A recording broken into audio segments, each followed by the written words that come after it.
কেউ চাইছেন নারী সংস্কার কমিশন বাতিল, কেউ চাইছেন হেফাজতে ইসলামের নেতাকর্মীদের উপর হওয়া মামলা বাতিল।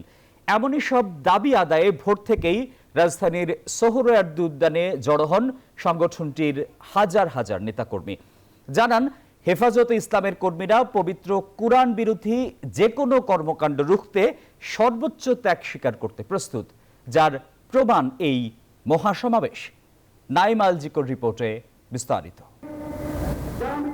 সকাল ৯টা থেকে সমাবেশ শুরু হওয়ার কথা থাকলেও ফজরের নামাজের পর থেকেই সোহরাওয়ার্দী উদ্যানে আসতে শুরু করেন হেফাজতে ইসলামের হাজার হাজার নেতাকর্মী। রাজধানী সহ দেশের বিভিন্ন জেলা থেকে আসা হেফাজতে ইসলামের নেতাকর্মীরা ঐতিহাসিক এই ময়দানে জড়ো হতে থাকেন।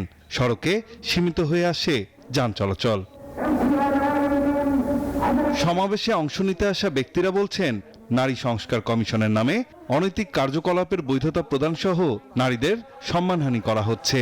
আর কেউ বলছেন, মামলা প্রত্যাহার না হলে রাজনৈতিক মারপ্যাচের মধ্যে পড়তে পারেন হেফাজতের কর্মীরা। তাই দাবি আদায় না হওয়া পর্যন্ত নেতাদের নির্দেশনা অনুযায়ী তারা মাঠে থাকবেন। নারীদের অধিকার আল্লাহ দিয়েছেন বেশি, আর তারা সমান অধিকারের নামে তারা ঠকতে চাচ্ছে। বান্ডেল থাকলে প্রতি সেনমানিতে টাকা বাঁচবে। বিকাশ সেনমানি বান্ডেল কিনে জিতুন প্রতি লেনদেনে।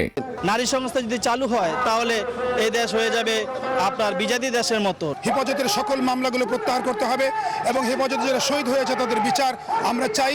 অরাজনৈতিক এই সংগঠনটির বিভিন্ন জেলা ও বিভাগীয় পর্যায়ের নেতারা ৯০% মুসলমানের দেশে কুরআন সুন্নাহ বিরোধী কোন নীতি সরকারকে বাস্তবায়ন না করার হুঁশিয়ারি দেন। সংবিধানে আজও আল্লাহর উপর আস্থা ও বিশ্বাসের ধারা সংযোজিত হয়তো নাই, তদুপরি আজকে নারী সংস্কারের নামে ইসলাম মুছে দেওয়ার ষড়যন্ত্র শুরু হয়েছে। নাস্তিকদের কিছু প্রতিনিধি ঢুকে গেছে, যারা বাংলাদেশের মুসলমানদের ঈমান আকীদা ধ্বংস করবার জন্য ষড়যন্ত্রে লিপ্ত হয়েছে। ইসলাম বিরোধী কোন ষড়যন্ত্র এই জমিনে যদি করা হয়, তোমাদের পরিণতিও আগের মতো হবে।